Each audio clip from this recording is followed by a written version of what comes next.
നമസ്കാരം. കേരളത്തിൽ 14 ജില്ലകളാണ് നിലവിലുള്ളത്. ഇത് 18 ജില്ലകളാക്കാൻ പോകുന്നു. അതിനു വേണ്ടിയിട്ടുള്ള പ്രാരംഭ നടപടികൾ സർക്കാർ തലത്തിൽ ആരംഭിച്ചിരിക്കുന്നു എന്നാണ് ലഭ്യമായ വിവരം. ബഡ്ജറ്റിലാണ് ഇതുമായി ബന്ധപ്പെട്ട പരാമർശങ്ങൾ ഉണ്ടായത്. അതിനുശേഷം സർക്കാർ ഇതുമായി ബന്ധപ്പെട്ട കൂടുതൽ നടപടിക്രമങ്ങളിലേക്ക് പോയിരിക്കുകയാണ്. എന്തായാലും 14 നിന്ന് 18 ആക്കുവാനാണ് ഇപ്പോൾ നിലവിലെ നടപടികൾ പുരോഗമിക്കുന്നത് എന്നാണ്. ഡീലിമിറ്റേഷന് വേണ്ടി പ്രത്യേക കമ്മീഷനെ സർക്കാർ അപ്പോയിന്റ് ചെയ്തിട്ടുണ്ട് എന്നാണ് മനസ്സിലാക്കുവാൻ കഴിയുന്നത്. കേരളത്തിൽ ഏറ്റവും അധികം ജനസംഖ്യയുള്ള ജില്ലയായ മലപ്പുറവും അതിനുശേഷം തിരുവനന്തപുരം, എറണാകുളം, ഇങ്ങനെ 3 ജില്ലകളാണ് നിലവിൽ വിഭജിക്കുവാൻ പോകുന്നത് എന്നാണ് നമുക്ക് മനസ്സിലാക്കുവാൻ കഴിയുന്നത്.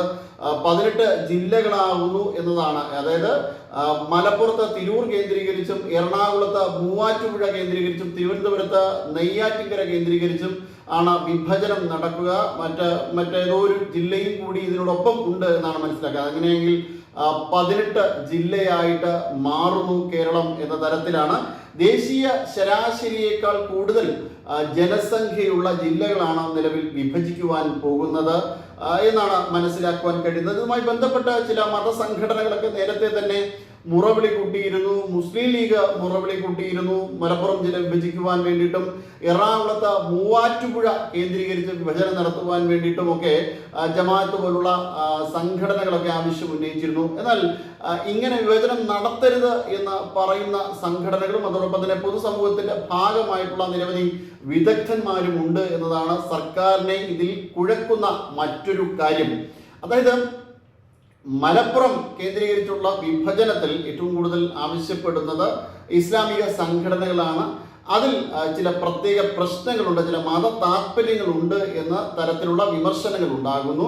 പ്രത്യേകിച്ചും തിരൂർ കേന്ദ്രീകരിച്ചല്ല വിഭജനം നടക്കേണ്ടത്, നിലമ്പൂർ കേന്ദ്രീകരിച്ചോ അങ്ങനെയൊക്കെയുള്ള വിഭജനങ്ങൾ നടക്കണം എന്നതാണ് ചില പ്രത്യേക കോണുകളിൽ നിന്ന് ഉയരുന്ന ആവശ്യം. ഇനി എറണാകുളത്തെ കേന്ദ്രീകരിച്ച് മൂവാറ്റുപുഴ കേന്ദ്രീകരിച്ചുകൊണ്ടുള്ള ഒരു വിഭജനത്തിനെ കുറിച്ചും ചർച്ച ചെയ്യുന്നതും അല്ലെങ്കിൽ ആദ്യം ആയിട്ട് ആവശ്യം ഉന്നയിക്കുന്നതും ജമാഅത്തുകളായതുകൊണ്ട് തന്നെ അതിൽ വളരെ ശക്തമായ വിമർശനങ്ങൾ ഉള്ള ആൾക്കാരുണ്ട്. ഇപ്പോൾ സർക്കാർ പറയുന്നത് ദേശീയ ശരാശരിയേക്കാൾ കൂടുതലുള്ള ജനസംഖ്യയുള്ള ജില്ലകളാണ് വിഭജിക്കാൻ പോകുന്നത് എന്ന്. അങ്ങനെ നോക്കുകയാണെങ്കിൽ ദേശീയ ശരാശരി എന്ന് പറയുന്നത് 17,80,000 മുതൽ 18,20,000 വരെയാണ്.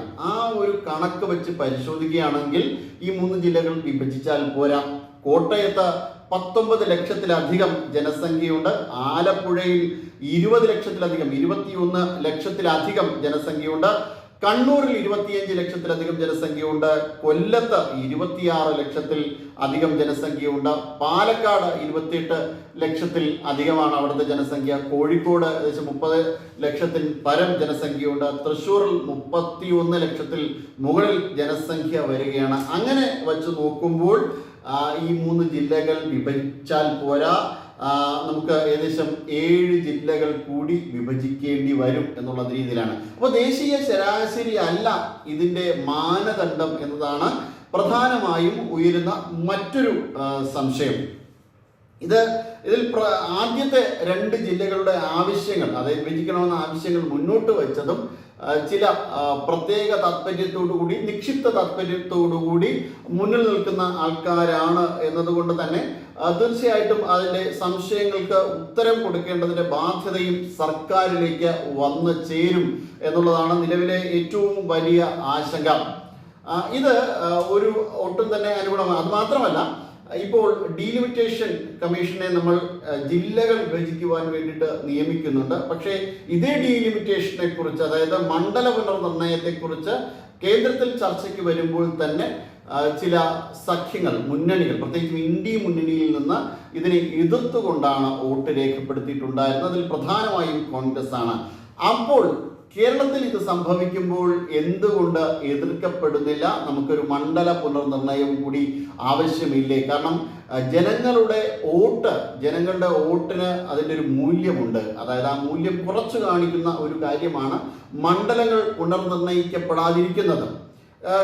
അതിനെ വളരെ കൃത്യമായിട്ട് തന്നെ വളരെ നാളുകൾക്ക് മുന്നേ, അതായത് 70കളിലും 80കളിലും ഒക്കെ കൃത്യമായി നിജപ്പെടുത്തിയിരുന്നു. ഇതിന് മുകളിലേക്ക് വിഭജനം നടത്തണ്ട എന്ന് പറഞ്ഞുകൊണ്ട് അത് നിരോധിച്ചു വച്ചിരുന്നു. അതിന് പ്രത്യേക ചില കാരണങ്ങളുണ്ടായിരുന്നു. പക്ഷെ അത്തരം കാരണങ്ങളൊന്നും തന്നെ ഇപ്പോൾ വാലിഡ് അല്ലാത്ത ഒരു സാഹചര്യത്തിൽ തീർച്ചയായിട്ടും മണ്ഡല പുനർനിർണയം കൂടി വരേണ്ടതല്ലേ. അപ്പോൾ അതിനെ എതിർക്കുന്നവർ ഇതിനെ അനുകൂലിക്കുന്നു. അതിൻ്റെ പിന്നിൽ എന്താണ് കാരണമെന്നൊക്കെയുള്ള ചോദ്യങ്ങളാണ് ഇപ്പോൾ ഉയർന്നു കേൾക്കുന്നത്. എന്തായാലും തിരുവനന്തപുരം കേന്ദ്രീകരിച്ചുകൊണ്ടും എറണാകുളം കേന്ദ്രീകരിച്ചുകൊണ്ടും മലപ്പുറം കേന്ദ്രീകരിച്ചുകൊണ്ടും വിഭജനത്തിന് വേണ്ടിയിട്ട് സർക്കാർ ഒരുങ്ങുന്നു എന്നുള്ളതാണ്. അതിൽ തിരുവനന്തപുരം കേന്ദ്രീകരിച്ചുകൊണ്ടാണെങ്കിൽ നെയ്യാറ്റിൻകരയെ കേന്ദ്രീകരിച്ച ഒരു ജില്ല ഒരു രൂപീകരണത്തിന് തീർച്ചയായിട്ടും നമുക്കൊരു സ്കോപ്പ് ഉണ്ട്. കാരണം രണ്ട് പകുതിയായിട്ട് തിരുവനന്തപുരത്തെ തിരിക്കുന്ന ഒന്നാണ് നെയ്യാറ്റിൻകര. പക്ഷെ തിരൂർ അത്തരത്തിലല്ല എന്നുള്ളതാണ്. രണ്ട് ജില്ലാ ആസ്ഥാനങ്ങൾ അടുത്തടുത്ത് വരും എന്നുള്ള രീതിയിലാണ് ഇപ്പോൾ കാര്യങ്ങൾ നമുക്ക് മനസ്സിലാക്കുവാൻ കഴിയുന്നത്. എന്തായാലും ഇത് വലിയ വിമർശനങ്ങൾക്ക് കാരണമാകും. ഒരുപക്ഷെ കേരളത്തിന്റെ രൂപീകരണത്തിനോടനുബന്ധിച്ച് വരുന്ന സമയങ്ങളിൽ തന്നെ മലപ്പുറം ജില്ലയുടെ വിഭജനത്തെ എതിർത്തതിൽ ആദ്യത്തെ വ്യക്തി കെ കേളപ്പനാണ്. കേരള ഗാന്ധിയായ കെ കേളപ്പനാണ്. അന്ന് അദ്ദേഹം ഒരു കൊച്ചു പാകിസ്ഥാൻ കൂടി രൂപീകരിക്കപ്പെടുന്നു എന്നാണ് അതിനെ വിമർശിച്ചത്. എന്തായാലും ആ വിമർശനങ്ങളൊക്കെ ചൂണ്ടിക്കാണിച്ചാണ് ഇപ്പോൾ ചില പ്രത്യേക സംഘടനകളും പൊതുസമൂഹത്തിലെ ചില ഭാഗങ്ങളിൽ നിന്നൊക്കെയുള്ള വിമർശനങ്ങൾ ഉയർന്നു കേൾക്കുന്നത്. തീർച്ചയായിട്ടും സർക്കാർ അതിനൊരു പരിഹാരം കണ്ടെത്തും എന്ന് തന്നെയാണ് വിശ്വാസം. കൂടുതൽ വാർത്തകളും വിശേഷങ്ങളും നേരിട്ട് ലഭിക്കാൻ ജനങ്ങളിൽ നിന്ന് ജനങ്ങളിലേക്ക് ജനഭൂമി ന്യൂസ് സബ്സ്ക്രൈബ് ചെയ്യൂ. ബെൽ ബട്ടൺ അമർത്താനും മറക്കരുത്.